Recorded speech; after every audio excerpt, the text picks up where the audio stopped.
하신 우리 세 분 장로님을 위해서 기도해 주셔서 감사드리고요. 우리 장로님들 건강히 잘 계시고 가셔 그들을 잘 지켜보시고 위로하시고 그냥 돌아오시면 좋겠는데 그 공사판에서 그 뜨거운데 같이 열심히 노가다를 하고 계셔서 제가 마음이 좀 무거워요. 그 더운데 까딱 잘못하면 지칠 수가 있는데 현장 노동자들보다 더 열심히 일을 하고 있어서 좀 마음이 좀 그렇습니다. 기도 많이 해주셔서 내일 돌아오시는데 건강하게 돌아올 수 있도록 기도해 주시기를 바랍니다. 자, 말씀을 보겠는데 지난번에 바리새인들 세 가지 화를 얘기했고 42절에 보게 되면 11주에 관한 거, 43절에는 높은 자리에 앉기 좋아하는 거, 높아지기를 원하는 거. 그 다음에 세 번째에 대해서는 좀 설명이 부족한 것 같아서 시간이 없어 제대로 못해서 44절을 한번 보시면 좋겠습니다. 화하실진저 너희는 평토장한 무덤 같아서 그 위를 밟는 사람이 알지 못하느니라. 해외 나가 보면 무덤이 다 다르죠. 제가 이제 중국에 조금 살았지 않습니까? 그런데 이제 중국은 산이 있는 지역은 다 산만 있고요. 산 전체가 뭐 우리 경상남북도, 전라남북도보다 큰 그런 지역도 있으니까 전체 산만 있고, 또 벌판만 있는 지역에는 차를 타고 7시간, 8시간 차를 타고 가도 벌판밖에 안 보이고 산이 안 보이거든요. 그러니까 중국 중원에 들어가시면 뭐 5시간, 오른쪽으로 5시간, 왼쪽으로 5시간, 10시간 달려도 산 하나 보이지 않습니다. 우리는 무덤을 다 어디다 했나요? 산에다 했지 않습니까? 그게 궁금한 거죠.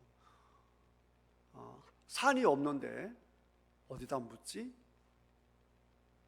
그러니까 이제 그 산 비슷한 뭐 조금 산이 아니라 나무가 조금 있고 이런 데는 그런 데 무덤이 있지만 그런 이제 그게 귀하니까 대부분 밭에다가 무덤을 해놓더라고요. 밭에다가.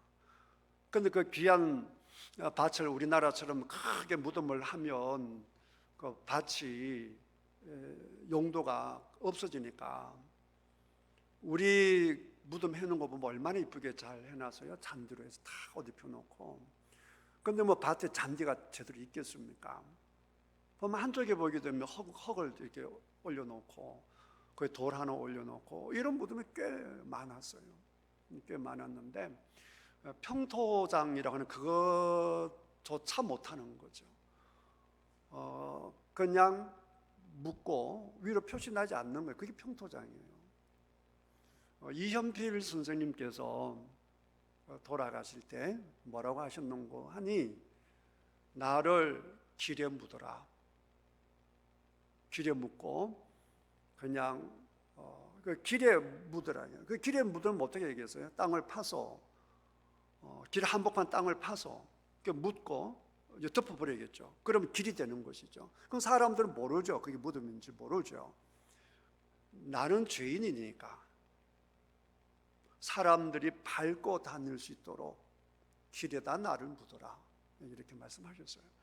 물론 그렇게는 안 했는데 그렇게 당신은 그렇게 유언을 하셨습니다.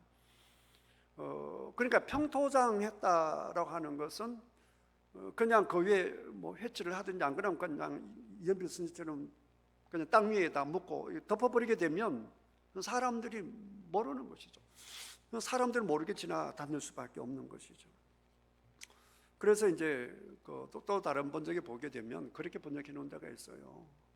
사람을 묻고 그 위에 잔디를 쭉 깔아 놓아 버리면 보기에는 잔디가 깨끗한데 그 밑 한 2m 밑에는 썩은 시체가 있느니라, 이렇게 번역해 놓은 데도 있어요. 이게 무슨 말이냐라고 하게 되면 겉으로는 표시가 나지 않죠. 겉으로는 표시가 나지 않는데 속에 들어가게 되면 썩은 시체가 있는 거예요. 냄새 나는 시체가 있는 거예요.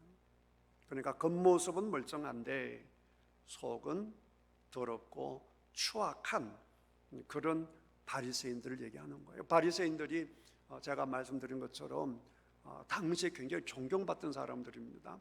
이걸 놓치면 안 돼요. 존경받으려면 행동이 그럴듯해야 되지 않겠어요? 행동이 다른 사람에게 존경받지 못할 행동을 하는데 사람들 존경합니까? 안 하죠. 사람은 다 똑같아요. 구약시대나 지금이나 유대인이나 우리나 아프리카 사람이나 기본적인 사람은 다 똑같습니다. 봐서 야, 저분 훌륭하네, 겉으로 드러나야 훌륭하다라고 하죠. 행위가 깨끗하지 못하고 행위가 모범되지 않는데 존경할 사람은 없는 것이죠. 그러니까 이제 바리새인들이 굉장히 존경받는데 실제로 속에 들어가 보게 되면 냄새 나고 이렇단 말이에요.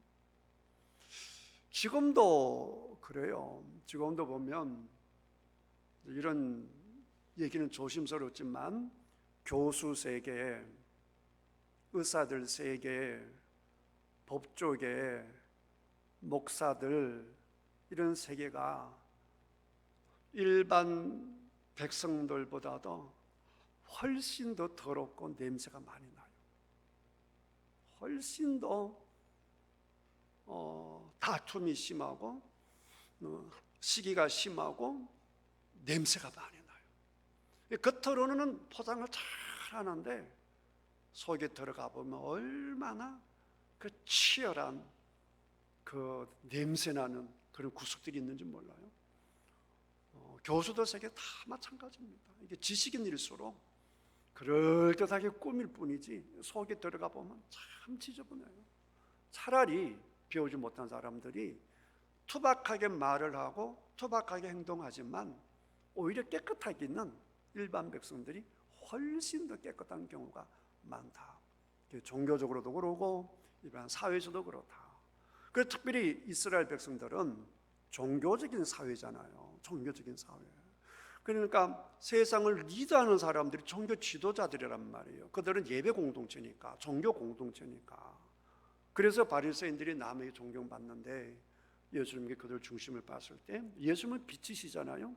예수님 말씀 자체시잖아요.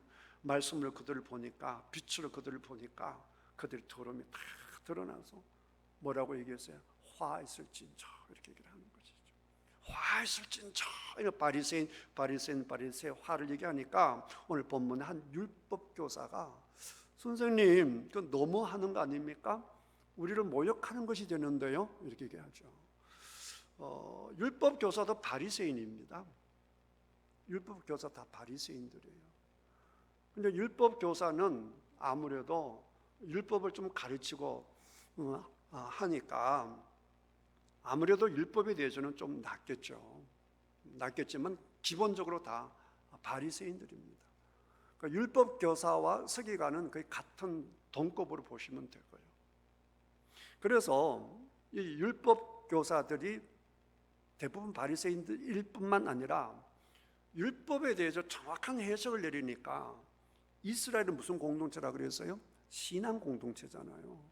그러니까 이스라엘이 지금 로마의 속박 속에 있지만 자치를 인정받아서 자치적으로 다스리는데 그 최고 의회 기관이 사내들인 공의회죠.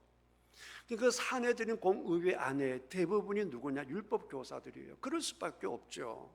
왜냐하면 그들 세계는 율법이 통치하는 세상이니까 그럴 수밖에 없는 것이죠. 간단히 말하면 율법 교사도 바리새인이다. 그러니까 똑같은 족속인데 예수님이 바리새인들 화 있을진저려니 마음이 무겁죠. 선생님, 그러면 우리 모욕하는 건데요. 그래도 사람들이 다 우리를 좋다라고 칭찬하는데 선생님은 어떻게 우리를 그 모독을 하십니까? 이런단 말이에요. 예수님께서 내가 좀 지나쳤네요, 이러면 좋을 텐데 예수님께서 여전히 화 있을진저 그러면서 이제는 율법 교사들을 얘기하는 거예요. 율법 교사들을 이제 공격하는데 46절에 보시면 너희 율법 교사여, 지기 어려운 짐을 사람에게 지우고 너희는 한 손가락도 이 짐에 대지 않는도다. 저는 이 말씀을 볼 때마다 어릴 때부터 제가 보아왔던 목사님들이 생각나요. 제일 떠오르는 것이 뭐냐라고 하게 되면 제가 어릴 때부터 계속 보면서 왜 저럴까? 제가 부목사 될 때까지 그걸 계속 느꼈는데, 그게 뭐냐라고 하게 되면 목사님들이 앞에서 여러분 찬송 크게 하십시오 막 이렇게 하잖아요. 근데 정작 당신이 밑에 앉으면 찬송을 거의 안 불러요. 신기하더라고. 대부분 그렇더라고. 성경 읽을 때 여러분 성경 크게 읽으십시오 그러잖아요. 근데 정작 당신이 밑에 내려가면 성경을 거의 안 읽으시더라고, 자기들은. 근데 내가 왜 저럴까? 난 그게 참 싫었어요. 자기가 앞에 찬양 인도할 때는 여러분 크게 하십시오. 요즘은 그렇게 말하는 사람 별로 없죠. 옛날에 크게 하는 말 참 강조했거든요. 근데 정작 당신이 밑에 내려가 찬양할 때는 크게 안 해. 그냥 안 부를 때가 많아. 그리고 예배 일찍 참석하라고 그래 놓고는 뭐 부목사도 다른 사람도 이제 일을 하고 이렇게 하니까 목사님들이 일찍 와서 예배 참석하면 좋은데 그 시간 딱 되면 오고 찬양할 때 들어오지도 않고, 그러면서 남들한테는 찬양부터가 예배입니다 이렇게 강조하면서 오라 그래 놓고는, 예를 들어서 설교를 준비한다든지 설교 위해서 깊이 기도한다 그러면 이해가 되는데 그것도 아닌데 그냥 시간 딱 돼서 와서 같이 예배 드리면 그 남에게는 일찍 와서 찬송하자고. 제가 경험한 목사님 대부분 그랬어요. 여러분들은 어떤지 몰랐는데 저는 어릴 때 교회에서 자랐으니까 그런 걸 쭉 보고 자랐어요. 그리고 제가 중학교 2학년 때부터 목사 되겠다 다짐한 사람이잖아요. 그래서 제가 속으로 다짐했죠. 내가 목사가 되면 절대 저러지 말아야지. 왜 앞에서 하자고 그러는 거 자기들은 안 해? 성경도 안 읽어, 기도도 안 해, 박수도 안 쳐 심지어. 그리고 자기들한테 막 박수 치라고 그러고. 참 이게 예배에서만 그런 게 아니라 세상 살아가는데도 참 그런 경우가 많아요. 남들한테는 사랑해라, 희생해라 라고 하지만 참 목사들이 사랑하고 희생하는 목사 참 드물죠. 사실은 이 율법교사는 우리들에게 해당되는 거거든. 지금 이 시대 간단히 말하면 교회에서 목사에 해당되는 거예요. 우리들에게 주시는 말씀이죠. 평신도보다는 목사들에게 주시는 말씀이죠. 그 말씀을 보면서 사실은 지도자가 된다라고 하는 것이 좋기도 하는 것이지만 한편으로는 굉장히 무서운 거예요. 당연히 이게 목사에 해당되는 것이고, 그 다음 우리 주일학교, 중고등부, 청년부 교사들, 그 다음에 구역장들, 이런 분들이 다 이제 해당되는 거예요. 예배 잘 참석하지 않는 분들은 해당되지 않아요. 그러니까 우리가 목사도 그러고 평신도도 그러고 우리가 신앙생활을 할 때에 내가 하나님의 은혜로 하지 않고 하나님의 마음으로 하지 않으면요, 항상 잘하는 사람이 문제가 돼요. 자기 의로, 자기 의지로 잘하는 사람들이 항상 교회에 문제가 되는 거예요. 새벽 예배 나오신 분들은 새벽 예배 나오지 않는 분들을 비난할 수가 있어요. 또 전도 열심히 하시는 분들은 전도하지 않는 분들을 또 성도로 안 볼 수도 있어요. 열심히 또 교사하시는 분들은 교사하지 않는 사람을 또 무시할 수 있어요. 근데 자기가 하는 것이 중요하다 이렇게 생각해요. 그런 수가 있는 것이거든요. 이게 하나님의 은혜로 내가 목사가 되었어요. 내가 주님의 은혜로 새벽 예배 드리네요. 내가 전도하는 것이 얼마나 큰 영광인 줄 모릅니다. 나 같은 사람이 교사를 하다니요. 이러면서 그 직분을 감당한다라고 한다면 일하는 것 자체에 대해서 감사하고 기뻐할 것이에요. 그리고 그 함께하지 못하는 분들에 대해서 절대로 비난하지 않죠. 이런 거는 있죠. 예를 들어서 수요 예배를 드리니까, 우리끼리 예배 드리니까 좀 빈자리가 좀 보이잖아요. 그래서 자리 가득 찼으면 좋겠다. 이거는 괜찮아요. 이런 건강한 생각이죠. 근데 이게 뛰어넘어서 이것 봐라, 홍길동이 교회도 안 나왔네? 그러면서 장로야? 이것 봐, 김길동이 권사가 교회도 안 나왔네? 이렇게 비판하고 단죄하고 이렇게 하면 그거는 안 되는 거예요. 그건 예배 드리는 자세가 아닌 것이죠. 여러분, 우리가 어떤 일을 하든지 간에 전폭적인 하나님의 은혜로 한다라고 하는 사실을 여러분 항상 잊지 마시고, 내가 하는 거에 대해서 다른 사람이 하지 못하는 거에 대해서 절대로 비판하지 않고 판단하지 않는 저와 여러분들이 되시기를 주님의 이름으로 축복합니다. 그들을 불쌍히 여기시고 안타깝게 여기시고, 그런 이유가 있겠지, 이해를 해주시고, 항상 그렇게 해야지 비판을 하고 판단을 하고 심지어 정죄를 하고 이렇게 하는 것은 아주 잘못된 것들이다 라고 하는 것을 꼭 기억해야 되겠고요. 우리는 항상 사랑이다 라고 하는 것을 해도, 특별히 이제 앞에서 리드하신 분들, 특별히 우리 목사를 비롯해서 항상 남에게 시키기만 하는 것이 아니라 솔선수범하는 그런 삶을 살아야 된다. 그런데 이제 이 시대가 지금은 어떤 시대가 되어버렸는가 하니, 간혹 그런 걸 경험하는데요, 솔선수범을 해도 그 다음 세대들이 또 다른 성도님들이 따라하면 좋은데 아예 구경만 하는 경우도 있어요. 그건 옳지 않죠. 그건 참 옳지 않는 것 같아요. 솔선수범을 하는데 거기에 대해서 전혀 방관만 하는 그 자세 역시 옳지 않다라고 하는 소리. 항상 균형 감각을 이루어야 된다라고 하는 걸 생각해서 이게 제일 좋습니다. 자기 자신에 대해서는 아주 엄격하게, 자기 자신을 굉장히 엄격하게, 그리고 다른 사람들에게 있어서는 우리 주님의 사랑으로, 우리 하나님의 사랑으로 품고 이해하는 그런 자가 되어야 이런 화 있을진지 이런 소리 안 듣는단 말이에요. 화 있을 이런 소리 안 듣는단 말이에요. 그 다음에 두 번째 보게 되면 화 있을지 너희는 선지자들의 무덤을 만드는도다. 그들을 죽인 자도 너희 조상들이로다. 이와 같이 그들은 죽이고 너희는 무덤을 만드니 너희가 너희 조상의 행한 일에 증인이 되어 옳게 여기는도다. 마태복음에 보게 되면 이제 이와 같은 이제 말씀이 나오는데 그게 좀 이해가 쉬워요. 너희들이 이런 얘기 하는구나. 너희들이 만약에 과거에 있었다라면, 옛날에 있었다라고 한다면 선지자들을 너희들이 해치지 않았을 텐데, 이런 말이 있어요. 이게 무슨 말인고 하니 쉽게 설명하면 이거예요.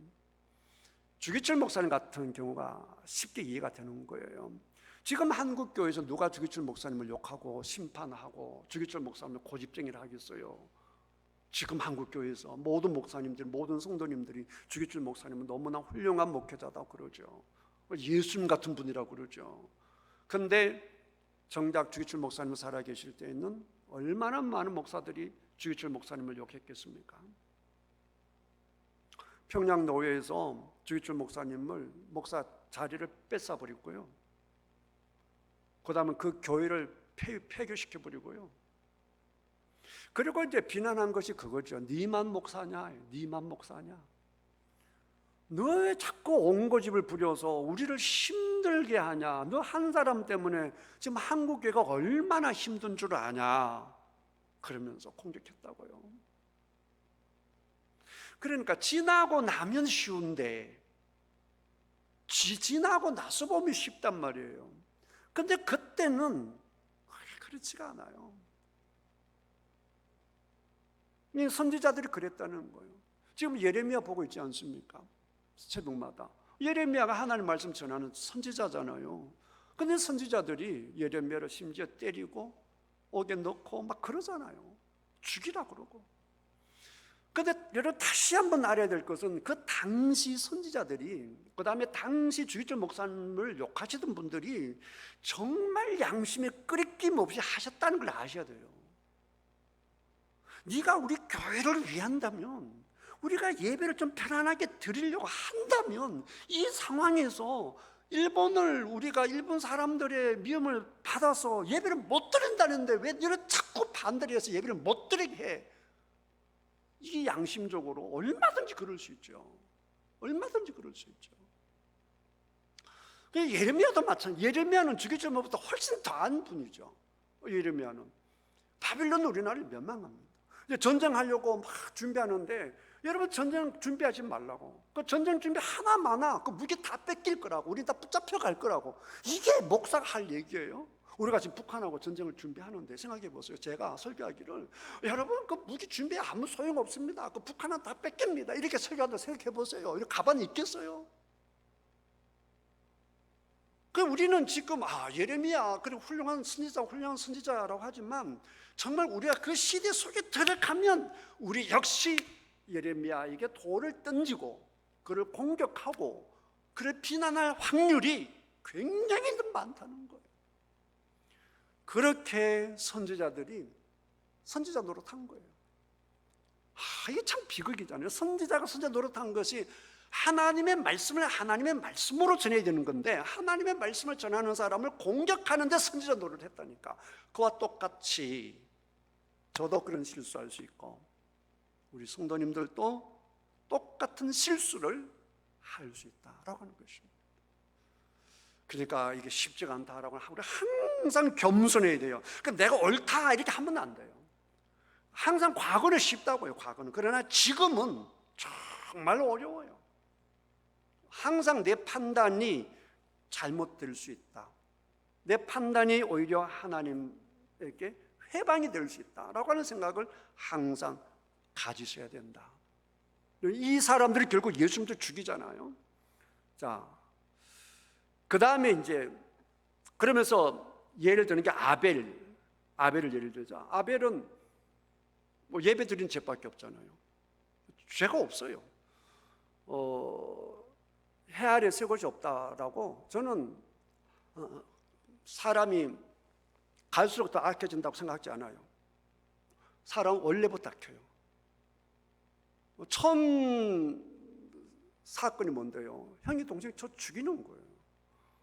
요즘 세상이 문제되는 거 구약 성경이 다 나와요. 다 나온다고요. 죄악들. 그 죄가 무서운 거예요.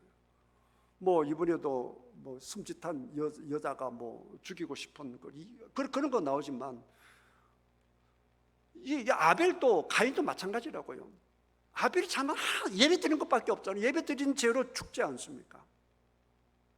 사가랴는 어떤 거냐면 아버지가 여야다인데 여야다가 130살까지 살아요. 여야다가.